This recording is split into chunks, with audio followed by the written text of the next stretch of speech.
Hi today நம்ம என்ன topic பார்க்க போகிறோன்னா பாலிட்டியில் முகவுரை டாபிக் தான் பார்க்க போகிறோம். இதில் ஃபோட்டோ கிளாரிட்டி அவ்வளோவா தெரில, அதனால் கொஞ்சம் அட்ஜஸ்ட் பண்ணிக்கோங்க. நான் சொல்கிற வாய்ஸ் ரெக்கார்டு மட்டும் கேளுங்க, உங்களுக்கு ரிவிஷன் பண்ணுறதுக்கு ரொம்ப யூஸ்ஃபுல்லாக இருக்கும். முகவரை இந்திய அரசியலமைப்புடைய முன்னுரை இல்லாட்டி அறிமுகம் அப்படின்னு சொல்லுவாங்க.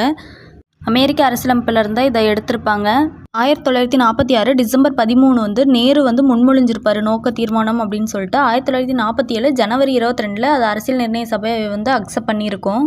இந்திய அரசியலமைப்புக்கு முகவுரை தேவை அப்படின்னு சொன்னவர் யாருன்னா ஜவஹர்லால் நேரு தான் சொல்லியிருப்பார்.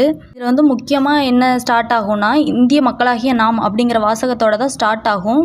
இதோட வாசகங்கள் என்னென்னா, இறையாண்மை, சமதர்மம், மதச்சார்பற்ற மக்களாட்சி, குடியரசு அப்படிங்கிறத இந்த 5 கீவேர்டு. இதில் சொல்லப்படுற முக்கியமான நீதி என்னென்னா, சமூக, பொருளாதார, அரசியல் நீதின்னு 3 நீதியை சொல்லியிருப்பாங்க. முகவுரை பற்றின முக்கியமான வழக்கு என்னென்னா, பெருபாரி யூனியன் வழக்கு 1960, கேசவானந்த பாரதி வழக்கு 1973, எல்ஐசி வழக்கு 1995. முகவுரை பற்றின முக்கியமான புகழுரைகள் யார் யார் சொல்லியிருப்பாங்கன்னா, நமது நீண்ட நாள் கனவு அப்படின்னு சொல்கிறவர் அல்லாடி கிருஷ்ணசுவாமி ஐயர் சொல்லியிருப்பார். வழிகாட்டி, சொற்களஞ்சியம், ஊன்றுகோல், அணிகலன், ஆன்மா அப்படின்னு சொன்னவர் யாருன்னா தாகூர்தாஸ் பார்க்கவா சொல்லியிருப்பார். திறவுகோல்னு சொன்னவர் எர்னஸ்ட் பார்க்கர் சொல்லியிருப்பார். அடையாள அட்டைன்னு சொன்னவர் பல்கிவாலா சொல்லியிருப்பார். ஜாதகம் அப்படின்னு சொன்னவர் யாருன்னா KM முன்ஷி.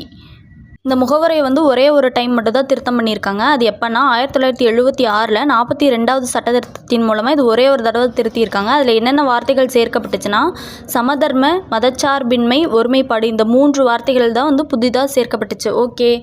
ஓகே உங்களுக்கு இந்த வீடியோ பிடிச்சிருக்குன்னு நினைக்கிறேன். பிடிச்சிருந்துச்சுன்னா லைக் பண்ணி சப்போர்ட் பண்ணுங்கள். அப்போ தான் இன்னும் வீடியோ போடுறதுக்கு எனக்கும் ஒரு ஆர்வமாக இருக்கும். தொடர்ந்து ஃபாலோ பண்ணி சப்போர்ட் பண்ணுங்கள். Thank you so much.